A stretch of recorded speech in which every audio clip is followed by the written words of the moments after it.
America, Israel, Iran के युद्ध का भोपाल में असर। फरवरी में 1.5 लाख से कम लोगों ने की हवाई यात्रा। राजा भोज एयरपोर्ट से जनवरी के मुकाबले फरवरी माह में यात्रियों की संख्या कम दर्ज की गई है। पिछले कुछ समय से चल रहे अमेरिका ईरान युद्ध के कारण घरेलू उड़ानों में भी यात्री कम सफर कर रहे हैं। इसका असर मार्च माह के आंकड़ों पर नजर आ सकता है। भोपाल से यात्री संख्या का आंकड़ा 1.5 लाख तक नहीं पहुंच पा रहा है। जनवरी में भी ये संख्या 1.5 लाख से थोड़ी कम थी, इसलिए एयरपोर्ट 1.5 लाख क्लब वाले एयरपोर्ट्स की सूची में शामिल नहीं हो सका। ऑपरेशनल रीजन से उड़ानें निरस्त की गई थी। फरवरी में कुछ रूट पर ऑपरेशनल रीजन से उड़ानें निरस्त की गई, इस कारण संख्या कम दर्ज की गई है। जनवरी में भोपाल से 1,49,777 यात्रियों ने सफर किया। फरवरी में ये संख्या घटकर 1,45,494 रह गई है। ईरान अमेरिका युद्ध के कारण विदेश की कुछ उड़ानें निरस्त हैं।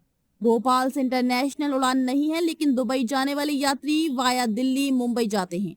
यात्रियों ने कनेक्टिंग उड़ानों के टिकट भी निरस्त करवा दिए हैं।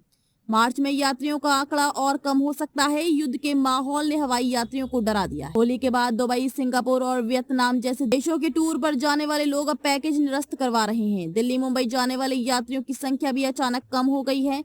इसका असर किराए पर भी पड़ा है। अपेक्षाकृत कम किराए में आसानी से टिकट मिल रहे हैं। इसराइल और अमेरिका द्वारा ईरान पर किए गए हमलों के बाद से टूरिस्ट घबरा रहे हैं। राजधानी से आमतौर पर लोग होली के बाद पर्यटन की दृष्टि से देश विदेश की यात्रा करते हैं। इसके लिए लोगों ने 2 से 3 माह पहले ही टूर पैकेज बनाए थे।